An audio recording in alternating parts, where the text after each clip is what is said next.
BAC సమావేశం ఇప్పుడే ముగిసింది.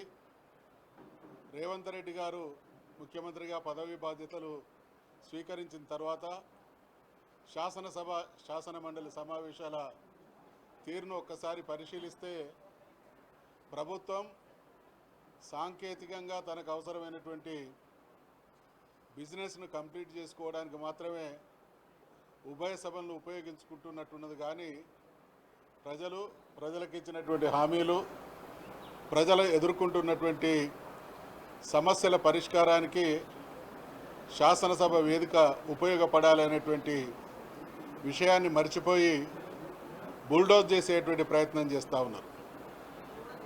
వారు అధికారంలోకి వచ్చిన 20 మాసాల తర్వాత ఈరోజు సభ సమావేశమవుతున్నటువంటి సందర్భంగా ఎన్నికల్లో ఇచ్చినటువంటి హామీలతో పాటు ప్రతిపక్షాలుగా ప్రజల పక్షాన ప్రజల ప్రయోజనాల కోసం పాటుపడేటువంటి పార్టీలుగా మేము ప్రజల పక్షాన వాళ్ళను నిలదీయాల్సినటువంటి అనేక అంశాలుంటే వాటితో పాటు ఈ నిమిషానికి తీవ్ర సమస్యలుగా తెలంగాణ ప్రజానీకాన్ని అతలాకుతలం చేస్తున్నటువంటి సమస్యలు కూడా సభ దృష్టికి తీసుకురావాలి, ప్రభుత్వ దృష్టికి తీసుకురావాలి.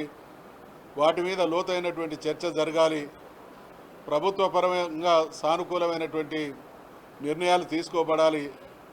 తద్వారా ప్రజలకు ఉపశమనం లబ్ధి చేకూరాలనేటువంటి ఆలోచనతో మేము అనేక సమస్యల్ని బీఏసీ దృష్టికి తీసుకురావడం జరిగింది. వాటిలో ప్రధానమైంది ఈ రాష్ట్రంలో గడచిన 10 సంవత్సరాల కాలంలో కేసీఆర్ గారు ముఖ్యమంత్రిగా ఉన్నటువంటి రోజుల్లో ఏ రోజు కూడా రైతాంగానికి సంబంధించినటువంటి ఏ ఒక్క విషయం కూడా సమస్య కాలేదు. రైతులు ఏ రోజు కూడా రోడ్డు ఎక్కినటువంటి పరిస్థితి గతంలో కేసీఆర్ గారి పాలనలో కొనసాగలేదు. కానీ 15-20 సంవత్సరాల క్రితం తెలంగాణ రాకముందు ఎటువంటి పరిస్థితులైతే రైతాంగం పరంగా తెలంగాణలో కొనసాగినాయో, ఏ హాహాకారాలైతే నిత్యకృత్యమైందో కాంగ్రెస్ పాలనలో, మళ్ళీ అటువంటి దయనీయమైనటువంటి స్థితి. దేశానికి అన్నం పెట్టేటువంటి రైతన్న నిద్ర ఆహారాలు మాని ఎరువుల కోసం, యూరియా కోసం పడిగాపులు పడుతున్నటువంటి పరిస్థితి చాలా దారుణంగా కొనసాగుతూ ఉన్నది.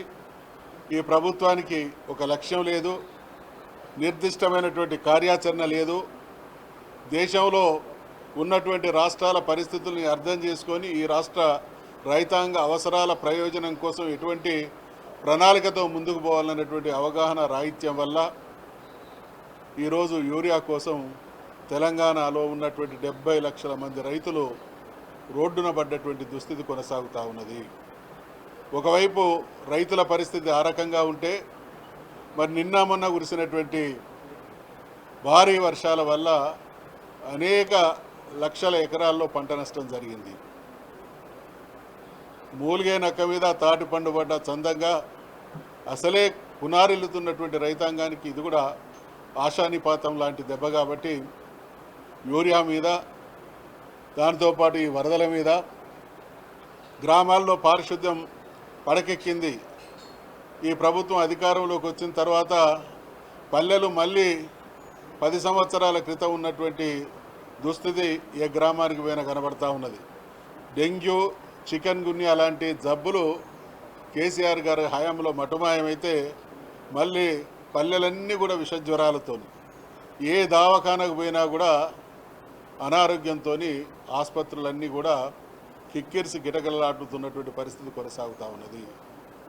ఆశ్రమ పాఠశాలల పరిస్థితి చూసినా పిల్లల ఫీజు రియంబర్స్మెంట్ రాక, సర్టిఫికెట్లు ఇవ్వబడక హయ్యర్ ఎడ్యుకేషన్ కోల్పోతున్నటువంటి పిల్లల ఆహాకారాలు. ఇటువంటి తక్షణమే దృష్టి పెట్టి చర్చించి పరిష్కరించాల్సినటువంటి సమస్యల్ని కూడా బీఏసీ దృష్టికి తీసుకొచ్చినాం. వాళ్ళు మొక్కుబడి సమాధానం చెప్పిళ్ళు కానీ స్పష్టత ఇవ్వలేదు. కాబట్టి శాసనసభ వేదికతో పాటు ప్రజాక్షేత్రాన్ని కూడా అడుగడుగున ప్రజల ప్రయోజనాలను ఆశించి తెలంగాణ రాష్ట్ర ప్రజల ప్రయోజనాల కోసమే ఆవిర్భవించినటువంటి పార్టీగా 10 సంవత్సరాల తెలంగాణ పాలనలో తెలంగాణ రాష్ట్రాన్ని అభివృద్ధి పదంలో దేశంలో నంబర్ 1 నిలబెట్టినటువంటి పార్టీగా మా మీద ఆ బాధ్యత ఉంది. ఒకవైపు ఉభయ సభల్లో, మరొక వైపు క్షేత్రస్థాయిలో కూడా ప్రభుత్వం చట్టసభల్ని మా గొంతులు నొక్కి లేదా అర్ధాంతరంగా సభను ముగించి పలాయనం చిత్తగించేటువంటి ప్రయత్నం చేసిన ప్రజాక్షేత్రంలో తప్పకుండా ప్రజల పక్షాన పోరాడుతూనే ఉంటాం. చట్టసభల పవిత్రతను కాపాడవలసిందిగా, చట్టసభలు సమావేశమవుతున్నాయి అనంటే ప్రజల్లో చిగురించేటువంటి ఆశలకు పరిష్కారం చూపించే దిశగా ఈ ప్రభుత్వం చట్టసభలను సద్వినియోగం చేయాలని, ప్రతిపక్షంగా ప్రజా ప్రయోజనాల కోసం మీరు చిత్తశుద్ధితో చేసేటువంటి ప్రయత్నానికి మా సంపూర్ణమైనటువంటి మద్దతుతో పాటు ప్రజా వ్యతిరేకంగా వ్యవహరిస్తే మాత్రం మా ప్రతిఘటన అంతే తీవ్రంగా ఉంటుందని ఈరోజు బీఎస్సీలో మేము లేవనెత్తినటువంటి అంశాలను చర్చించాల్సిందిగా ప్రభుత్వాన్ని డిమాండ్ చేస్తా ఉన్నాం.